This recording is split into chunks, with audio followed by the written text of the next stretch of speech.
Într-o ocazie, Iisus le-a prezentat ascultătorilor săi o pildă despre o vie prin care voia să ilustreze, de fapt, împărăția lui Dumnezeu. Deținătorul viei a ieșit dis de dimineață să caute oameni care să-l ajute la munca de la vie. A găsit niște lucrători pe care i-a tocmit pentru ziua de lucru cu câte un leu. Pe la ora 9 a ieșit din nou să caute alți muncitori, pentru că avea foarte mult de lucru și a găsit alți oameni care nu aveau de lucru, așa că i-a tocmit și pe ei, promițându-le să le plătească la finalul zilei de lucru. Același lucru s-a întâmplat și pe la prânz și la ora 3, când, din nou, grupului de muncitori s-au mai alăturat și alți oameni.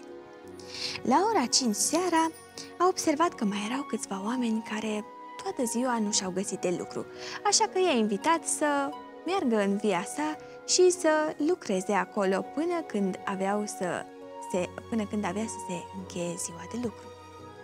La ora 6, când ziua de lucru s-a încheiat, ajutorul gospodarului, care i-a tocmit pe toți acești oameni, le-a spus că este gata să ofere fiecărui muncitor plata pentru ziua respectivă.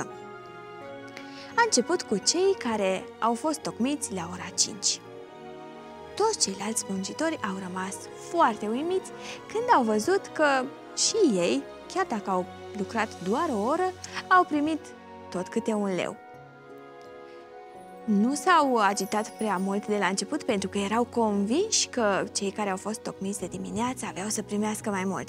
Însă, în momentul în care au văzut că au primit cu toții aceeași sumă, au început să cârcotească nemulțumiți.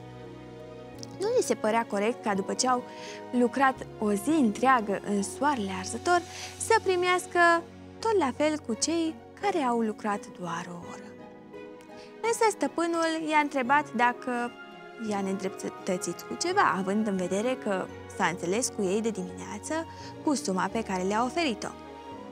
Le-a spus că pentru ei nu a făcut nicio nedreptate, ci doar a hotărât să fie bun și îngăduitor cu toți cei care au muncit în via sa în acea zi.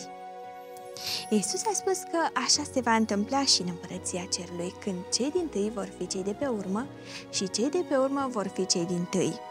Iisus voia ca toți să înțeleagă că Dumnezeu este drept, dar pe lângă faptul că este drept, de multe ori este și foarte bun și milostiv și își arată aceste calități față de noi, oameni.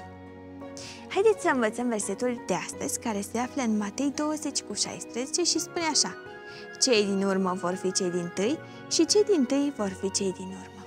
Haideți să spunem împreună: cei din urmă vor fi cei dintâi. Cei din urmă vor fi cei dintâi. Și cei dintâi vor fi cei din urmă. Și cei dintâi vor fi cei din urmă. Matei 20:16. Matei 20:16.